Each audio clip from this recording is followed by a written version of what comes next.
Olá, pessoal, tudo bem? Tô aqui de volta para falar com vocês mais um pouco, para fazer mais um vídeo ainda sobre filhos de narcisistas, porque ficou faltando algo muito importante de falar nos outros vídeos, que é uma sensação muito comum relatada tanto por filhos de narcisistas quanto pessoas que se relacionam com narcisistas, que é uma sensação que é como se fosse assim uma despersonalização. Né? Não sei se esse é o termo, talvez esse não seja o termo correto, mas é uma sensação de hipnose, uma sensação de inconsciência. O que isso significa? Você tá ali na situação e quando você tá se relacionando com aquela pessoa, quando você tá no mesmo ambiente que ela, mesmo que você esteja fazendo uma ligação, você se sente extremamente confuso e é como se você não estivesse vivendo aquele momento na totalidade daquele momento, né? É como se você não soubesse se você realmente está ali e como se você não tivesse clareza das coisas. Isso acontece, como eu falei, não só com filhos de narcisistas, mas com pessoas que se relacionam com narcisistas em geral. E basicamente isso acontece por causa do gaslight. Então, para quem não conhece esse termo, o gaslight é um termo que a gente usa, né, quando pessoas que são abusivas, elas acabam por tentar confundir o outro, né? Então, você está se relacionando, vou falar de uma maneira mais simples. Você se relaciona com um narcisista, ele tenta o tempo todo te fazer acreditar que aquilo que você está falando é uma mentira. Então, de repente, você pegou ele no telefone com uma outra mulher. Ele vai tentar te convencer de todas as maneiras que você tá louca e que aquilo que você tá falando não é real, né? Por exemplo, e às vezes são situações tão absurdas como nesse exemplo que eu dei, você pegou ele falando no telefone, mas ele consegue ser tão persuasivo, tão argumentativo, que por mais absurdo que seja, você começa a se questionar sobre aquilo, sobre aquela realidade, né? Então, esse é o gaslight, quando ele tenta te confundir e fazer acreditar que aquilo que você viu, ouviu, que você sente, não é verdade, e aí você começa a ficar muito confuso, né? Então, muitas vezes são pessoas que elas mentem e na verdade, assim, elas se desmentem, né? Então, às vezes elas te dão uma informação e aí no dia seguinte, ou depois de poucas horas, elas contradizem aquilo que elas mesmas falaram. Ou situações como eu falei, essa do telefone, onde alguma coisa ali tá clara, é óbvio que aquilo aconteceu, mas ele mente para tentar te convencer de que aquilo não aconteceu. E aí você começa, é como se você ficasse perdido no mundo, né? É como se você já não soubesse mais o que é real e o que não é. Então, essa sensação, né, se você está em um relacionamento, ou se você suspeita de que seus pais são narcisistas, provavelmente você se identifica com essa sensação que é como se você estivesse num transe, é uma falta de consciência, né? É como se você estivesse ali naquele momento, mas você não consegue ser 100% você. Você não consegue ter consciência e clareza dos acontecimentos, porque muitas vezes só a presença daquela pessoa, né, já aciona um gatilho mental que faz com que você se sinta dessa maneira. Então essa é uma característica também muito comum, é algo que é muito comum de acontecer em filhos de narcisistas. Eu tenho muitos relatos de pessoas que eu atendo e essa é uma maneira, inclusive, como eu acabei de falar, de você identificar se você tá num relacionamento narcisista. Outro sentimento comum, né, entre os filhos de narcisistas é essa sensação de invasão. Porque eles não tiveram, né, como a gente falou, a autonomia, o espaço deles respeitados pelos pais, eles eram muito invadidos, né, eles foram vítimas do excesso de controle desses pais, então eles acabam se acostumando com esse sentimento de ser invadido. Muitas vezes permitem que pessoas invadam no sentido de ultrapassar os próprios limites. É muito comum que filhos de narcisistas tenham dificuldade de identificar os seus próprios limites. Por isso, muitas vezes, as pessoas elas acabam ultrapassando esses limites, né? Se a gente parar pra pensar, existem pessoas de vários perfis, de várias maneiras de agir, e tem pessoas que elas vão testar os nossos limites naturalmente.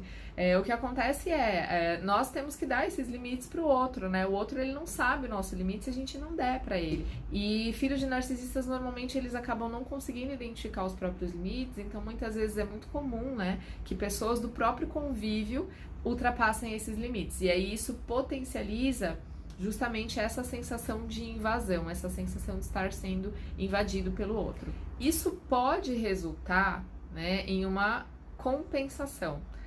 Eu tenho meu espaço muito invadido, eu senti isso ao longo da minha vida, e aí eu tento compensar isso de alguma maneira, gerando uma defesa excessiva com relação ao outro, né? Então, muitas vezes, eles vão ter essa dificuldade de deixar o outro se aproximar, porque ele já tem ali uma defesa, como se um muro, né, uma parede de proteção já tivesse sido construída justamente para evitar esse sentimento de invasão.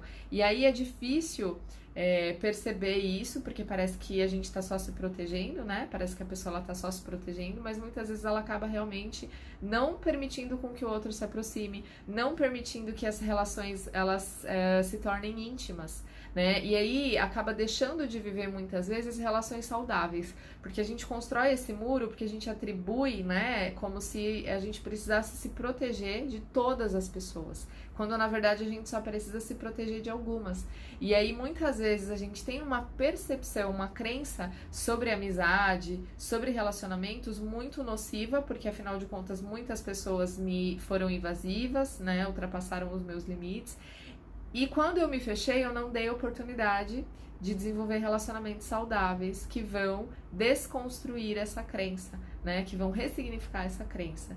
Então, é importante ter esse olhar para conseguir identificar se esses muros eles estão erguidos, né? Porque a gente precisa baixar a guarda para se permitir alguns relacionamentos. Sempre vai ter o risco de algumas pessoas nos invadirem, mas se a gente não corre esse risco, a gente também vai deixar de viver o lado bom do relacionamento, dos relacionamentos, né? O ser humano ele tem necessidades emocionais e é muito importante que a gente se permita se relacionar para que a gente possa viver o sentimento de pertencimento, sentimento de carinho, de ser cuidado e entre muitos outros que são essenciais para todo ser humano. Existe também a possibilidade de o filho de pais narcisistas reproduzir alguns comportamentos. Então, por exemplo, existe a possibilidade de que ele assuma uma postura muito exigente com as pessoas, assim como os pais foram com ele. Existe a possibilidade de que ele reproduza comportamentos disfuncionais, como por exemplo a ironia, que ele reproduza também comentários ou brincadeiras que tenham um tom pejorativo. Precisa ter esse cuidado, porque aquela história que a gente já sabe, né? Normalmente os filhos eles sempre falam que eles não querem cometer os erros que os pais cometeram, mas esse é um processo bem inconsciente, né? A gente aprende por observação. Então, muitas vezes a gente pega algo do ambiente e aquilo se torna nosso, né? Esse é o processo de introjeção, é um processo natural. Você vai observando alguns comportamentos e sem que você perceba, aquele comportamento passa a ser seu. E aí é muito importante que você tenha esse olhar crítico sobre si mesmo e que você aceite feedback das pessoas com quem você convive, para que você não corra o risco de estar reproduzindo esses mesmos comportamentos. Assim como a manipulação, né? Essa dificuldade de receber não, de aceitar o não, e aí por não conseguir lidar com a frustração do não, você manipula para que a situação ela aconteça da maneira como você gostaria. É muito difícil a gente tomar consciência das nossas manipulações, né? Então por isso que eu falo, esteja atento ao feedback das pessoas que estão próximas de você, porque eles podem te trazer informações muito preciosas, muito importantes nesse sentido. Não existe regra para filhos de narcisistas. Por exemplo, você pode reproduzir do teu pai a dificuldade que ele tinha de ter empatia, ou não. Ou você pode se tornar uma pessoa extremamente empática, uma pessoa que seja extremamente sensível a identificar o que o outro está sentindo. Não existe regra. Por quê?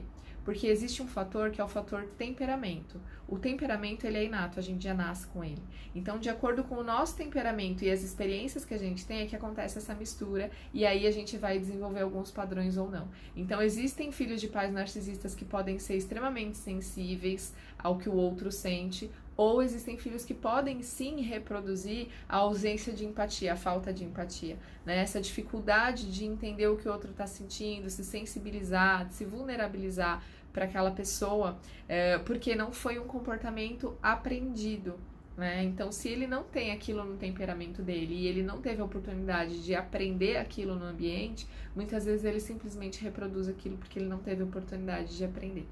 Então fica atento a pequenos comportamentos que você sabe que são característicos de narcisistas, né? Essa falta de empatia, dificuldade de seguir regras, né? Esse senso de superioridade. Muitas vezes a gente, sem perceber, acaba reproduzindo também essa arrogância, e muitas vezes uma arrogância muito modesta, né? Então a gente tem esse comportamento que a gente chama de autoengrandecimento do narcisista, e muitas vezes ele faz isso de maneira muito modesta, né? Só que ele tá ali se auto-engrandecendo. Então, por exemplo, ele tá falando de que, sei lá, todos os colaboradores ali, o pessoal da equipe não participou do projeto, e aí ele teve que fazer isso, teve que fazer aquilo sozinho, né? Ele tá de uma maneira muito modesta se auto-engrandecendo. E a gente, sem perceber, muitas vezes reproduz esse mesmo padrão de comportamento. Então, para finalizar aqui essa série de vídeos com relação a filhos de narcisistas, fica aqui essas informações para vocês. Na verdade, não precisa ser uma finalização, eu sei que esse tema rende bastante. Então, se você tiver dúvidas, ou então se você tem ideias de temas